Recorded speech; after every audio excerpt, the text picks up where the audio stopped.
Okey, kita sambung kita punya pembelajaran dengan subtopik 10.14 iaitu menentukan kecerunan muka surat 197. Okey, standard pembelajaran kita ialah menentukan kecerunan suatu garis lurus. Okey, kita dah tahu dah sebelum tu saya dah bagi nota berkenaan dengan mencari kecerunan dengan menggunakan formula garis iaitu kecerunan boleh dicari dengan menggunakan formula jarak mencancang bahagi iaitu nisbah jarak mencancang kepada jarak mengufuk. Okey. Jadi kat sini kita tengok situasi contoh 10. Setiap hari Jamali akan ambil air di sungai yang berdekatan dengan rumahnya dan ke hutan untuk mencari cendawan busut. Hitung kecerunan yang dilalui olehnya dari rumah ke hutan. Okey, dari rumah ke hutan. Andaikan ini ialah sebuah bukit di mana dari rumah ke hutan kena mendaki bukit. Okey, jadi dari rumah ke hutan, ini ibarat ni adalah rumah, ini adalah hutan. Okey, ini adalah hutan. Okey, jadi kita kena kira jarak. Jarak dah diberi dah. Jarak mengufuknya adalah 10. Dan kita nampak sini jarak daripada pokok ke sungai tu adalah 50.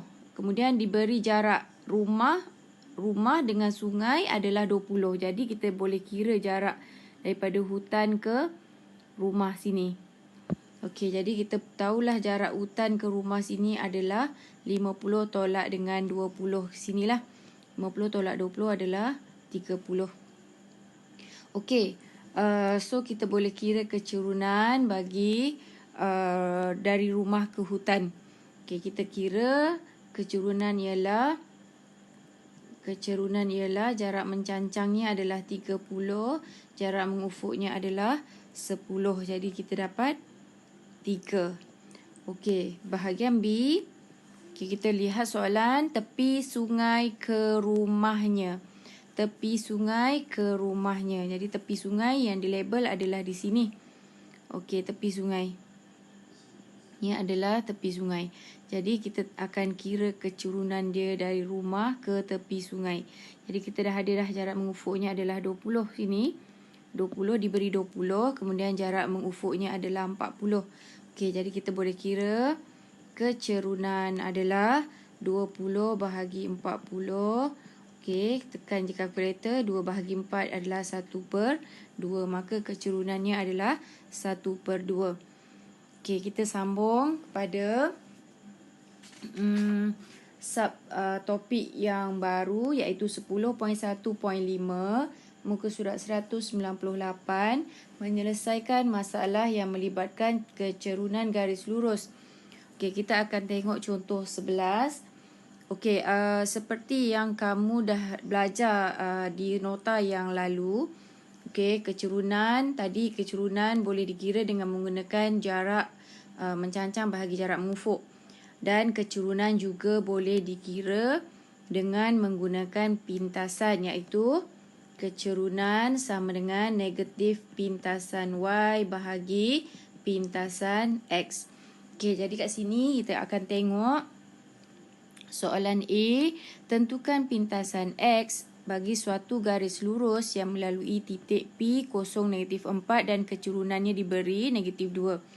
Jadi untuk formula yang saya keluarkan tadi, kecerunan kita dah ada iaitu -2.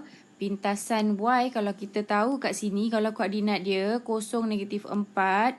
Okey, kalau dalam gambar rajah, kosong -4 adalah dekat sini.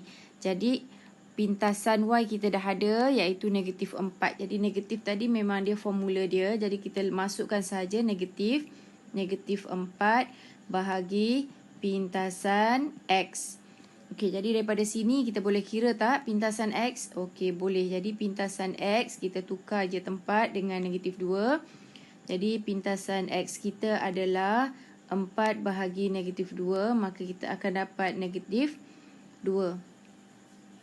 Okey, soalan dia yang kedua, tentukan koordinat bagi pintasan pada paksi Y yang melalui titik 60 dan kecerunan dia 13.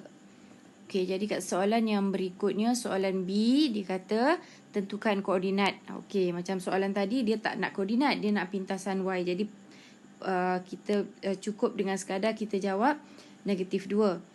Okey, kalau dia nak koordinat, maka koordinatnya adalah negatif 2, kosong.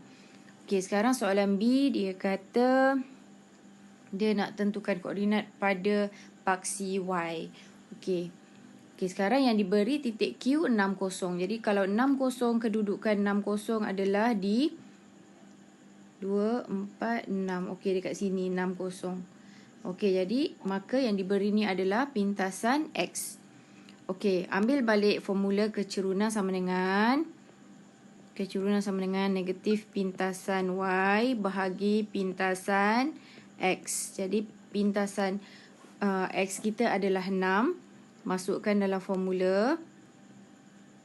Okey, kecerunan kita adalah 1/3.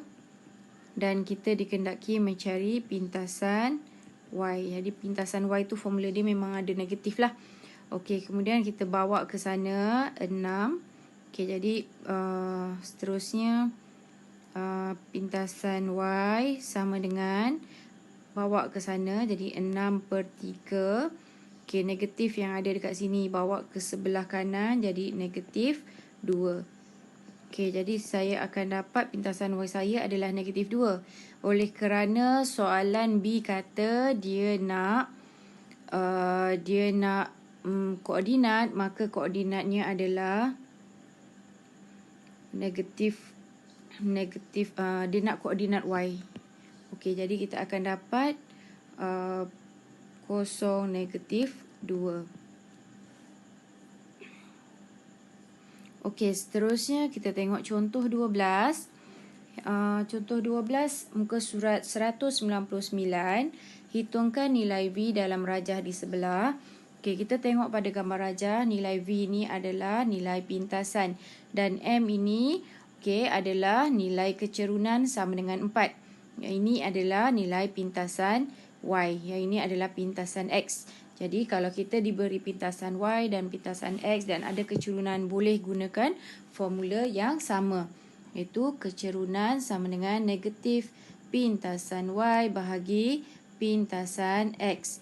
Jadi kita ada kecerunan, kita ada 4. Sama dengan pintasan Y kita ada negatif 8. Pintasan X kita ada V. Jadi boleh tukar tempat dengan 4. Tukar tempat sahaja, jadi V sama dengan negatif-negatif jadi positif. 8 bahagi 4 kita akan dapat 2. Jadi V kita adalah 2.